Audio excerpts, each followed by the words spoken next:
lagi di drama High Class episode 11. Setelah mereka masuk ke ruang rahasia ini, ternyata orang yang sebelumnya di sini tuh udah kabur, guys. Seoul benar-benar kesal, marah, ternyata selama ini dia itu dimata-matai seseorang. Terus si Danny-oh membawa Seoul untuk menginap di rumahnya. Di sini Seoul tiba-tiba mengingat kejadian saat dia di kapal dengan suaminya. Tapi yang jatuh ke laut itu adalah Seoul. Fakta apa lagi ini, guys? Terus ada si Danny-oh yang flashback tentang pekerjaan dia yang dulu. Awal mulanya si pimpinan ini mengancamnya. Pimpinan menyuruhnya untuk menyelidiki seseorang. Jika dia tidak mau, dia akan dilaporkan ke kantor polisi. Karena pekerjaan dia yang dulu itu memata-matai seseorang dan memerasnya. Wah, suram juga nih masa lalunya si Danny-oh. Keesokannya mereka menggeledah kamera tersembunyi yang ada di rumahnya Seoul. Terus pengolah apartemen ini juga bilang kalau si An Ji-young ini pernah datang dengan seorang wanita ke rumah ini. Dan terakhir kalinya si An Ji-young datang ke sini itu 6 bulan yang lalu, guys. Sementara kematiannya itu 1 tahun yang lalu. Mencurigakan kan? Tapi Seoul malah menuduh si Na-yoon yang membuat ruang rahasia tersebut.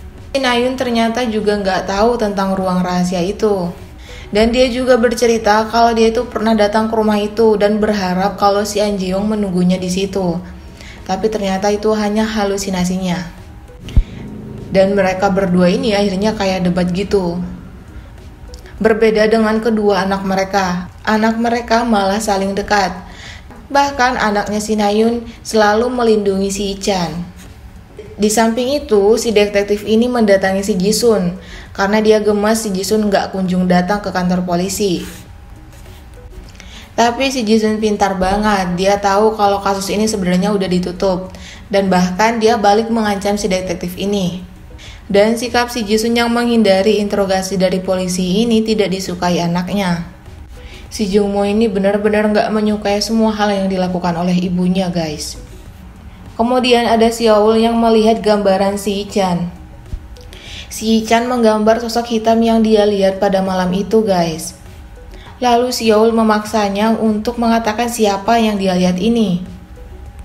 Tapi si Ichan yang malah ketakutan karena dia pikir itu yang dia lihat itu adalah setan. Karena dia tahu kalau ayahnya itu sudah meninggal. Nah, keesokannya saat di sekolah dia juga menyendiri. Terus si Danny-oh datang untuk menyemangatinya. Calon ayah tiri yang baik nih, guys.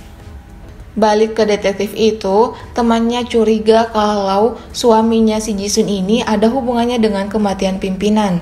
Karena dulunya dia pernah gagal melakukan sebuah operasi. Dan di sini juga diperlihatkan kalau suaminya si Ji-sun itu memiliki obat yang persis seperti yang didapatkan oleh si detektif. Apakah kecurigaan mereka ini benar? Kita lihat aja nanti, guys. Lalu ada si Ko Ki-jung yang akan pergi meninggalkan si Do-young. Karena properti restoran mereka ini akan disita, yang artinya restorannya juga akan tutup, guys. Si Do-youngnya malah sedih banget ditinggalin selingkuhan. Doyung. Lanjut lagi, ada adegan yang menggemaskan sekali saat si Alex Comer mengumumkan pimpinan terbaru. Ternyata pimpinannya itu adalah si Na-yoon. Semua ibu-ibu malah tercengang dan heran banget kok bisa si Na-yoon bisa jadi pimpinan baru. Setelah itu si Na-yoon langsung mendatangi Seoul. Dia menyuruh Seoul untuk segera mengundurkan diri. Dan dia merasa bangga banget, katanya yayasan dan sekolah ini adalah peninggalan si An Ji-young untuknya. Aduh, pelakor kok malah bangga ya. Seoul yang gemas lihat dia ini malah ngejitak kepala si Na-yoon. Dan si Alex Comer ini benar-benar mencurigakan sekali, guys. Padahal sebelumnya dia ingin membantu Seoul. Tapi karena Seoul tidak mau mengikuti rencananya, dia malah sekarang ingin membantu si Na-yoon. Bahkan si Ji-sun juga heran kenapa si Na-yoon dijadikan pimpinan baru. Ada rencana di balik rencana nih kayaknya, guys. Terus si Ji-sun mengancam si Alex Comer. Tapi si Alex Comer ini juga menjanjikan investasi besar kepada si Ji-sun agar si Ji-sun tidak membongkar rencananya ini.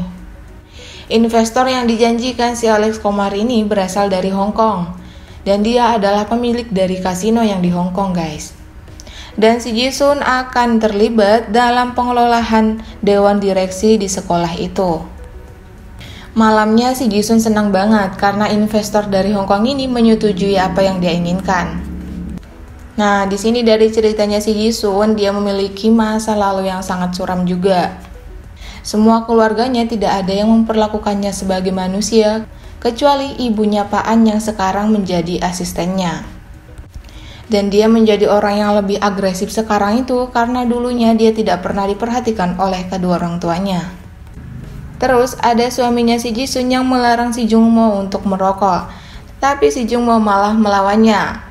Karena si Jungmo tahu ayah tirinya ini berselingkuh dengan seorang wanita.